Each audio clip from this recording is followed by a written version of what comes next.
Bonjour à toutes et à tous, bienvenue sur Misscom. Je suis Claire Négrier, révélatrice de personnalité d'entreprise.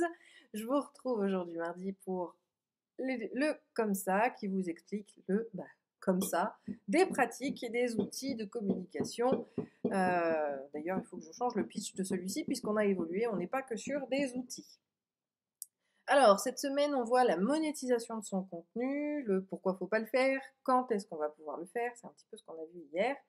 Et aujourd'hui, j'ai envie de vous parler justement des étapes à prévoir pour monétiser son contenu. Parce que oui, ça ne sert à rien de le monétiser tout de suite. C'est vraiment très très important d'avoir cette notion-là. Monétiser un blog qui a 3 articles et qui a 0 visiteur, ça n'apporte absolument rien. Au contraire, ça décrédibilise l'annonceur, enfin, le support que vous souhaitez devenir. Et du coup, quel que soit l'outil que vous avez prévu, que vous utilisez, comme Google AdSense par exemple, qui est donc ce qui permet sur vos espaces de site à afficher les publicités que vous aurez décidé, euh, on va avoir peu de choses qui vont s'afficher, où il y aura un panneau publicité Google AdSense, en attendant qu'il y ait de la pub qui veuille bien venir. Donc, votre site va baisser en crédibilité par rapport aux pubs et du coup, vous perdez de la monétisation tout simplement. Donc le premier point, c'est de ne jamais y être trop rapidement. C'est quelque chose d'important. On va d'abord construire, élaborer sa charte éditoriale, qui reste quand même un point important, savoir de quoi vous allez parler, à quelle périodicité, dans combien de temps, pour savoir et pour avoir justement une impulsion et une dynamique de visite sur vos supports. On verra tous les supports jeudi, justement, c'est ce qu'on va aborder, et j'aborderai peut-être quelques points spécifiques pour chaque support, en tout cas pour ceux que je connais, mais vous allez pouvoir aujourd'hui voir donc ces fameuses étapes. Donc on ne cherche pas à faire de la pub tant qu'on n'a pas beaucoup de contenu. Et quand je dis beaucoup, il en faut plus d'une centaine. Comptez plus d'une centaine d'articles, plus d'une centaine de vidéos avant d'imaginer monétiser votre vidéo, parce que de toute façon, sinon, vous vous décrédibilisez et vous n'aurez pas d'aussi bonne pub, entre guillemets, que si justement vous prenez la bonne stratégie. Donc il ne faut pas le faire trop tôt. Pour toutes les raisons qu'on a pu évoquer hier, notamment aussi parce que quand on a très peu de visites, il ne faut pas non plus blaser le visiteur et à foutre de la pub de partout. Les visiteurs n'aimant pas ça, si on a déjà peu de visites, il y a des chances qu'on en ait encore moins, donc c'est pas le but. Ce qui m'amène justement à la deuxième étape. Quand est-ce qu'on monétise? C'est quand on a de la visibilité. D'accord? Je voulais garder les exemples pour jeudi, mais c'est pas grave, je vais quand même en aborder.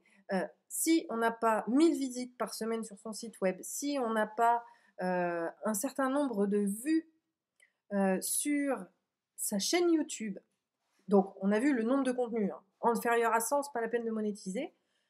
On va voir aussi en termes de visibilité, donc inférieur à 1000 visites par semaine sur un site web, et je dirais à autant de vues nouvelles par semaine sur YouTube, c'est pas la peine. Encore une fois, comme je vous le disais hier, on a un décalage entre ce qu'on souhaiterait faire et la justification de le faire par rapport à l'emmerdement maximum des utilisateurs. Le principe, c'est de se dire qu'on a une population suffisamment grande ou suffisamment grandissante, il y a quand même les deux aspects, qui vont nous permettre d'augmenter tout ça et d'accéder, je dirais, à la monétisation de notre contenu. C'est vraiment quelque chose de très très important, d'accord? Il faut avoir une vraie population, il faut avoir une population aussi qui va être fidèle. La notion de fidélité de sa communauté va être aussi un élément important. Pourquoi? Parce que, comme je le disais, hein, il y a beaucoup de visiteurs qui sont blasés par toutes les pubs qu'on peut voir sur tous les supports de communication qu'il peut y avoir.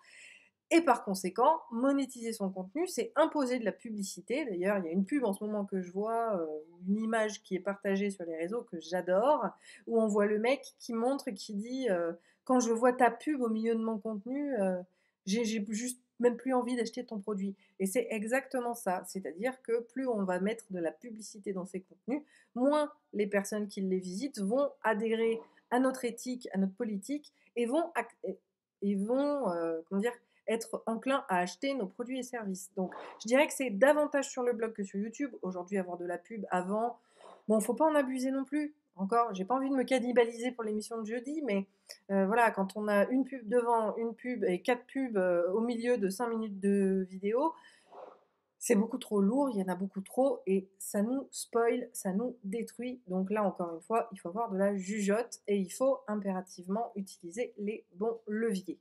D'accord? D'ailleurs, je pense que je pousserai jeudi pour avoir un live un petit peu plus long, la spécialité en vous parlant non seulement donc des supports qui existent, des supports de monétisation et comment on va justement travailler. Oh, le mot du jour, c'est justement, tiens. Où on va travailler cette visibilité et le fait de mettre de la publicité, et on verra justement les supports où ça gêne le moins, où c'est beaucoup plus lucratif.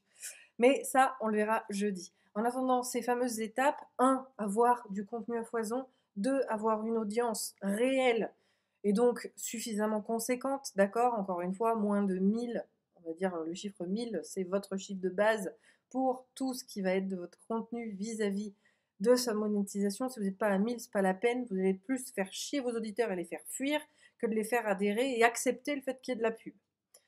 Et enfin, le troisième, c'est effectivement le choix de ces publicités. Bon, je reviendrai probablement dessus jeudi, mais ces choix-là sont très très importants.